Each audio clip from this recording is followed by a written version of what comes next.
Well, I have to call a spade a spade. Sometimes OpenAI is right. Sometimes I come out screaming and yelling and being melodramatic about what one of these technology companies does. And then later I have to walk it back because I realize how brilliant and wonderful they actually are. So I was talking in a video yesterday about OpenAI supporting, what is it, SB 52. It is a bill going on in California right now to basically restrict artificial intelligence based off of security grounds, right? And what OpenAI has talked about is what it called reverse federalism, the concept that each individual state should come up with their own AI laws, rules, and regulations. And then once they have that intact, then that can be pushed to the federal level. I was screaming and I was yelling and I was saying this was such a horrible idea. The entire concept in the United States for businesses is that we have a single marketplace with basically more or less the same rules and laws, very comparative regulations and that type of thing. So basically, companies can create their stuff in the United States and sell anywhere. And one of the things I was talking about is that if California comes up with their own laws, and Illinois comes up with their own laws, and New York comes up with their own laws, and Florida comes up with their own laws, right? All of a sudden, you start getting all of this fragmentation in the United States, and we start looking a lot like Europe. And here's the thing. I would like European healthcare. That's about it. That's about hard stuff. That was about it. We don't want to go any further than that. But here's the thing. Alabama came out today and showed us the brilliance of OpenAI's concept for reverse federalism because their attorney general is now launching a probe into the felonies that OpenAI committed. And now I see why this is a great idea. Imagine if all the attorney generals for all 50 states launch probes into OpenAI's felonious attacks against Hugging Face, and then imagine if they all create court cases against OpenAI for the felonies that they committed right in the United States, and then imagine how many times Sam Altman can be convicted for felonies, and then imagine if for the rest of his life he is just bouncing from one prison to another inside the United States, as each state determines how many years he should spend in prison in each particular state. That is amazing. Instead of Sam Altman going to jail once, for a single year in a federal penitentiary, he can go to prison for a year in each one of the states. That adds up to 50 years. I think that sounds brilliant. I apologize, OpenAI. I didn't realize what you were going for with this reverse federalism policy. So, anyways, yeah, this is kind of interesting here. Alabama. It is 2026. Who would think Eli, the computer guy, would be excited about what an attorney general was doing in Alabama? Hey, again, it's 2026. Weird shit happens. Coming from Reuters, Alabama launches probe into OpenAI after Hugging Face breach.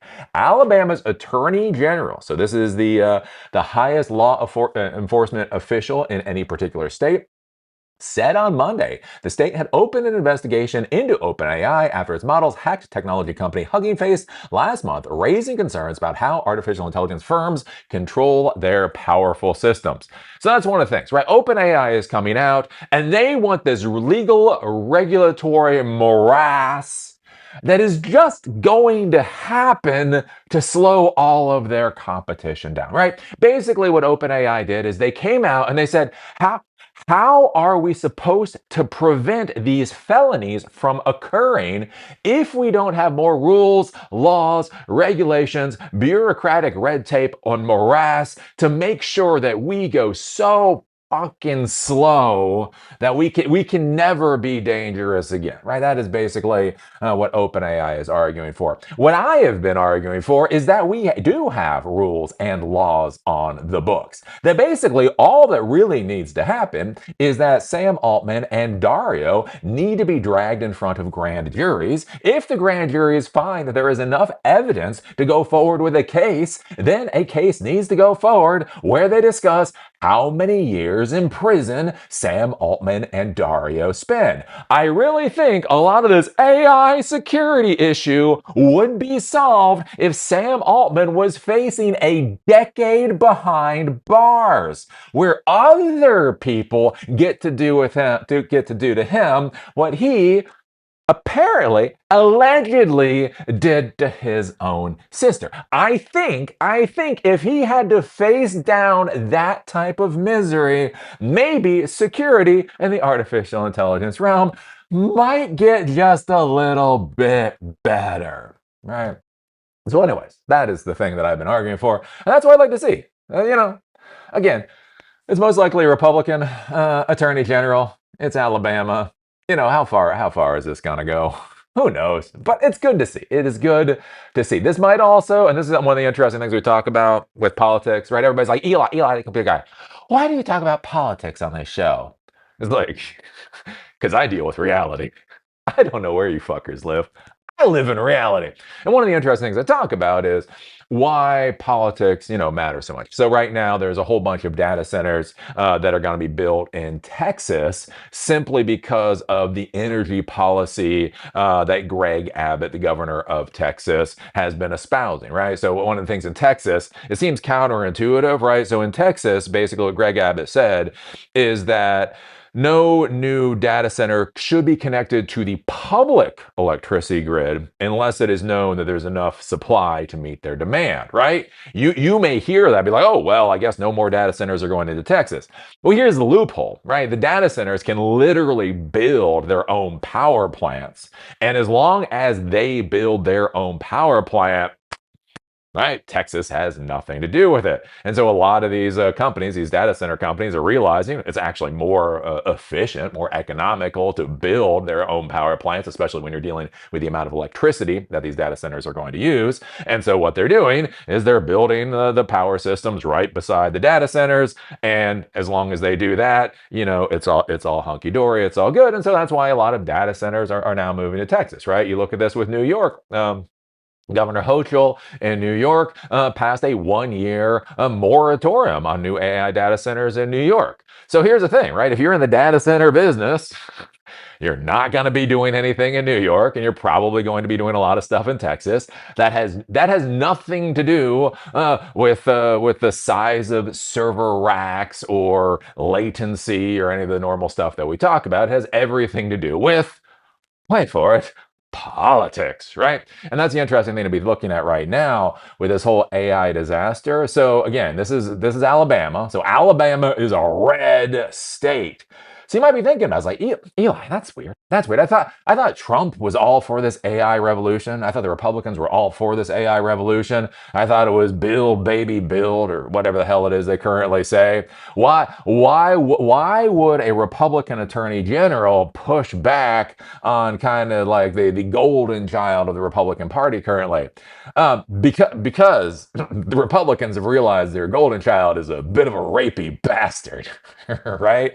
Basically, it's coming out in all of the polls that basically Americans fucking hate artificial intelligence. They don't particularly like the technology. They don't see the value of the technology. They're scared about what the technology is actually going to do to their livelihoods and many other things. And then on top of that, you have the disaster of the data centers with water consumption and air pollution and noise pollution and all of that crap show. And one of the things that the Republicans are realizing is that their avid support for these AI data centers is probably going to bite them in the ass when midterms comes along. I mean, it's basically going to be a lot of piranhas. Like when we talk about the Republicans getting bit in the ass during the midterms, it's not like one pit bull clamps onto the buttocks. It's more like they've just got a whole school of piranhas going after them, right? Everybody's pissed off about the AI boom. Everybody's pissed off about inflation. Everybody's pissed off about the Iran war. Nobody fucking understands why we're in an economic war with Canada right now. Look, I know some evil fucks. I have sat across the table with some true bastards of humanity, and even they like Canada.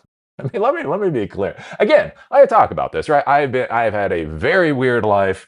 I sit down, I listen to people, I consume coffee, I consume beer, anyways, and I listen to what people have to say. I have sat across the table with wonderful human beings. I've also sat across the table with god awful human beings. But here's the one thing I will say. Nobody hates Canada. Who the fuck hates Canada? I'm like serious. Like who? Who? Who hates Canada? Anyways, so right now, right, the Republicans got all these piranhas coming after them. So they're trying to figure out how to blink, at least one of the piranhas. And so I think this is kind of interesting. Is what if the Republicans start coming out hard against artificial intelligence? They can't do anything about us losing the Iran war. We lost the Iran war before the first fucking bomb dropped, right? Can't do anything about that. Inflation, again, you have the Iran war. You have a lot of other macro forces that are pushing inflation up. Can the Republicans do a damn thing about inflation? No, they probably can't do anything about that. Can they do anything about our economic war with Canada? Come on, you've seen Trump.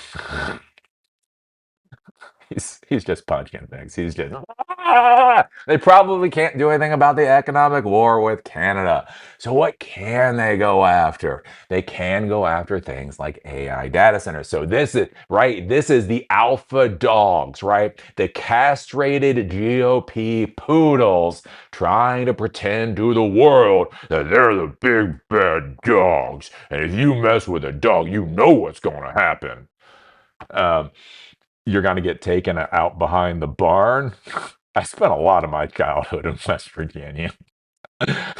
When the dog starts acting up, it's not a happy story for the dog. But anyways, right? They're gonna pretend, and so I think that's gonna be the interesting thing going forward, especially in the midterms and maybe past the midterms, because right at this point, Trump is a lame duck president. Elections for president is going to start now. Oh fuck. Oh, this is gonna be such a sucky timeline. Anyways, we all know basically the presidential race starts in 2027.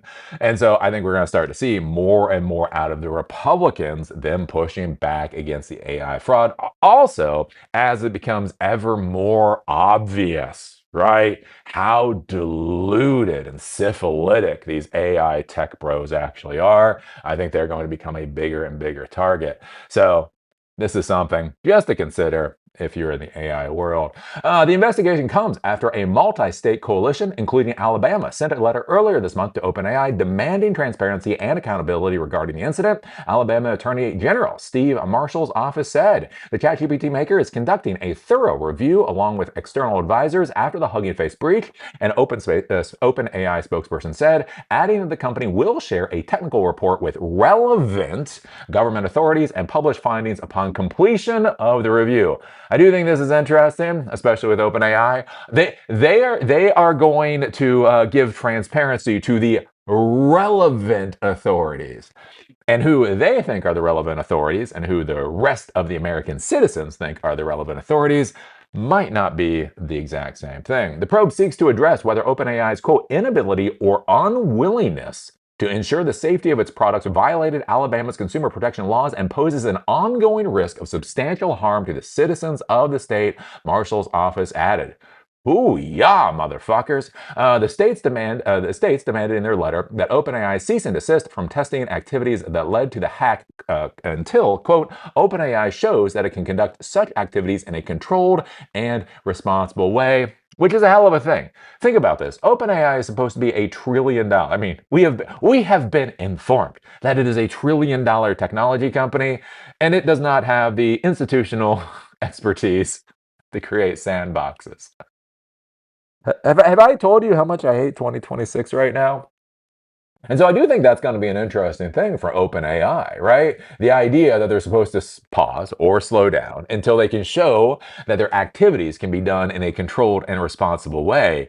That should, again, in a normal, sane world, it should be relatively simple for them to sit down with technical experts and show why they can do testing or whatever else in a controlled and responsible way. Unless, of course, right, that their technical capabilities and their technical documentation are apparently about as bad as their business documentation is.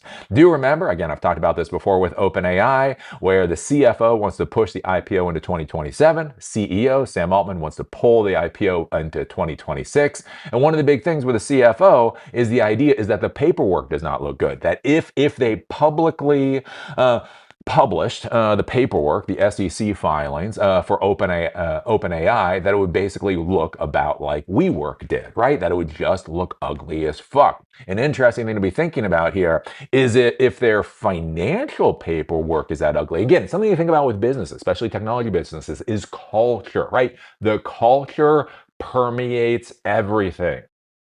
So if their financial documentation is so piss fucking poor that the CFO wants to push off the IPO for a year just to clean it up, what do you think the possibilities are that the technical documentation and everything else is so fucking piss poor that if they tried to demonstrate what they were doing to external technology professionals, that it might get mean really fucking quick. Something to ponder there, right?